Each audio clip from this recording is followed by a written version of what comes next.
Özellikle gizemin iç içe geçtiği bir orman. Hadi gelin Aokigahara'yı keşfedelim.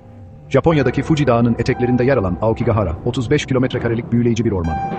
Jukai yani ağaçlar denizi olarak da bilinen bu ormanın yoğun ağaç örtüsü, yukarıdan bakıldığında bir okyanusu andırıyor.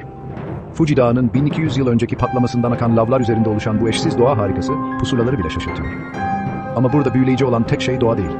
Aokigahara, aynı zamanda üzücü intihar vakalarıyla da biliniyor. Ve bu durum, güzelliğinin üzerine karanlık bir gölge düşürüyor.